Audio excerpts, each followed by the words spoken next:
23 फरवरी 2025। ये मैच है Pakistan versus India का।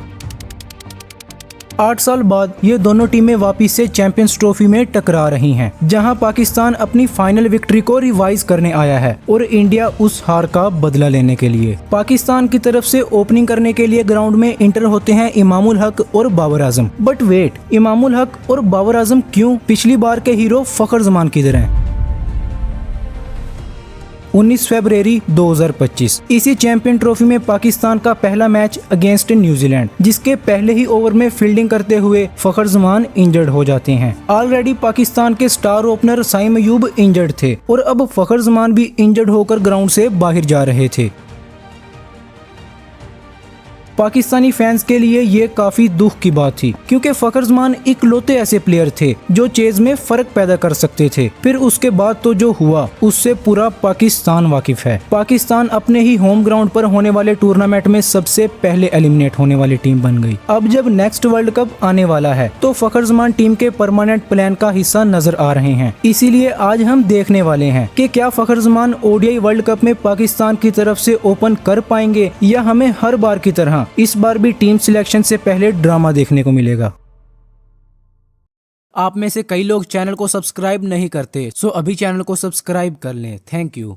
फखर जमान किस तरह के प्लेयर हैं ये शायद मुझे बताने की जरूरत नहीं है। पाकिस्तान की करंट ओडीआई टीम में अगर किसी बैटर के पास मैच का मोमेंटम चंद ही ओवर्स में बदलने की सलाहियत है तो वो फखर जमान ही हैं। जब बड़े मैचेस आते हैं और बाकी बैटर्स प्रेशर अब्सॉर्ब करने की कोशिश करते हैं, तब फखर जमान उसी प्रेशर को उल्टा ओपोजिशन के ऊपर डाल देते हैं। 2017 की चैंपियन ट्रॉफी के फाइनल के बाद ऐसा लग रहा था कि पाकिस्तान को सालों के लिए एक वर्ल्ड क्लास ओपनर मिल गया है, लेकिन उसके बाद उनका करियर उतना सीधा नहीं रहा जितनी के लोगों ने उम्मीद की थी। जब भी लगता कि फखर जमान अपनी बेस्ट फॉर्म में वापस आ रहे हैं, कोई ना कोई इंजरी उनके रिदम को तोड़ देती है। कभी फिटनेस इश्यूज तो कभी मसल इंजरी। उनके करियर में हमेशा से ही इंजरीज की वजह से गैप आए हैं। इसी वजह से वो कभी भी लंबी मुद्दत तक लगातार क्रिकेट नहीं खेल सके। इसकी सबसे बड़ी मिसाल 2025 चैंपियन ट्रॉफी थी। पाकिस्तान अपने होम क्राउड के सामने टाइटल डिफेंड करने के लिए उतर रहा था और सबकी उम्मीदें फखर जमान पर टिकी हुई थी, लेकिन टूर्नामेंट के पहले ही मैच में न्यूजीलैंड के अगेंस्ट फील्डिंग करते हुए वो इंजर्ड हो गए,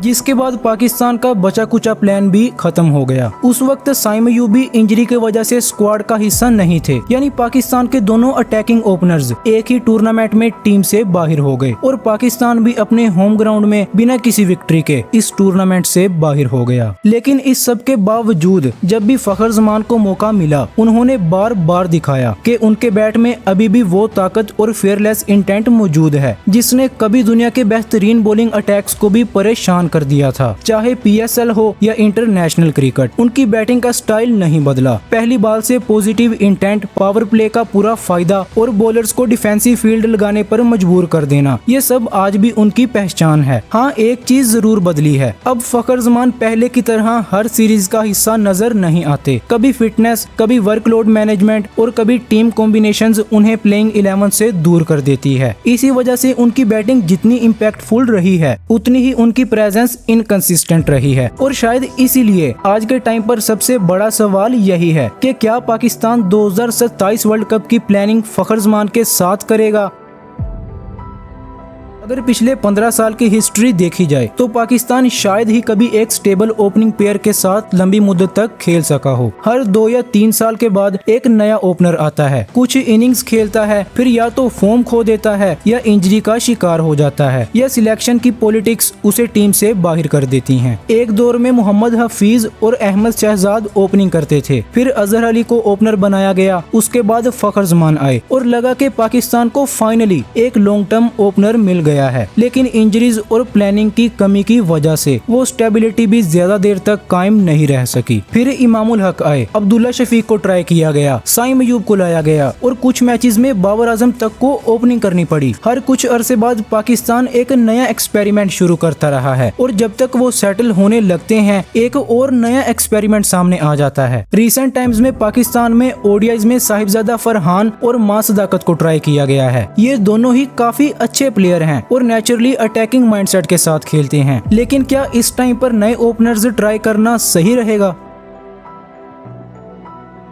अब अगला ODI world cup south Africa, Zimbabwe और नामीबिया भी खेला जाएगा। ये कंडीशंस एशिया से बिल्कुल मुख्तलिफ होंगी। नए बॉल ज्यादा सीम करेंगे, बाउंस भी ज्यादा होगा और फास्ट बॉलर्स को शुरू के ओवर्स में काफी हेल्प मिल सकती है। ऐसे में ओपनर्स का काम सिर्फ बाउंड्रीज लगाना नहीं होगा, सबसे पहले उसे नई बॉल के चैलेंज को सरवाइव करना होगा और उसके बाद इनिंग्स को कंट्रोल करना होगा। मॉडर्न ओडीआई क्रिकेट में पावर प्ले अक्सर मैच का डायरेक्शन तय करता है, इसलिए पाकिस्तान को ऐसे ओपनर की जरूरत होगी जो सिर्फ टेक्निकली स्ट्रॉन्ग ना हो बल्कि अटैकिंग इंटेंट भी रखता हो, जो पहले 10 ओवर्स सिर्फ निकाले नहीं बल्कि उन्हीं ओवर्स में ओपोजिशन को बैक फुट पर ले जाए। पाकिस्तान के अभी के जो 2 ओपनर्स हैं उनमें ये एबिलिटी है कि वो क्विक स्टार्ट दे सकते हैं, लेकिन उनसे लंबी इनिंग्स खेलने की उम्मीद नहीं लगाई जा सकती। खास तौर पर साहिबजादा फरहान को स्ट्राइक रोटेशन पर ध्यान देना होगा। उनके बैट से काफी डॉट बॉल्स आती हैं, अगर वही डॉट बॉल्स सिंगल में कन्वर्ट होने लगी तो सिचुएशन बदल जाएगी। ओडीआई वर्ल्ड कप जैसे मेगा इवेंट में ऐसी छोटी से छोटी गलतियां बड़ी लॉसेस का जिम्मेदार बन सकती हैं। और अगर बात साउथ अफ्रीका की कंडीशंस की हो तो पाकिस्तान को जरूर एक्सपीरियंस की जरूरत होगी और इसी जगह फखर जमान का नाम दोबारा सबसे मजबूत ऑप्शन बनकर सामने आता है।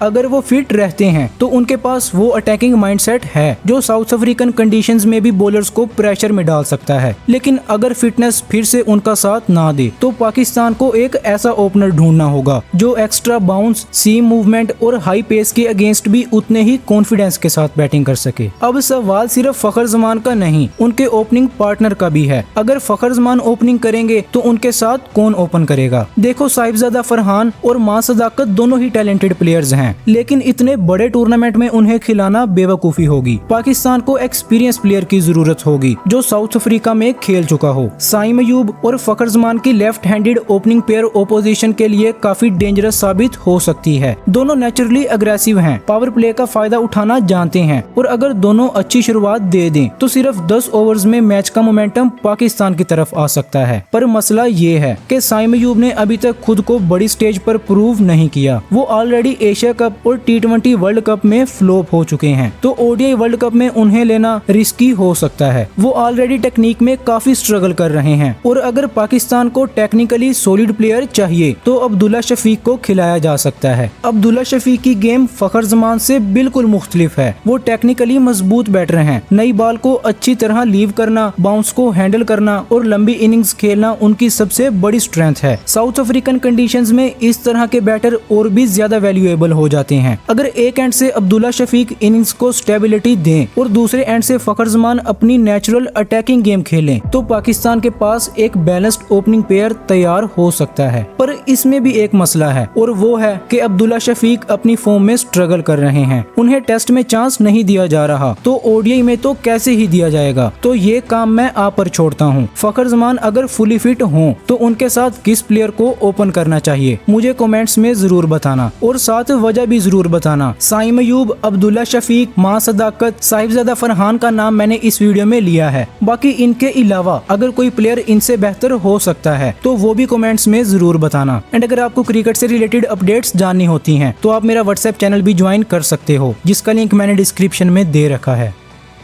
Good bye.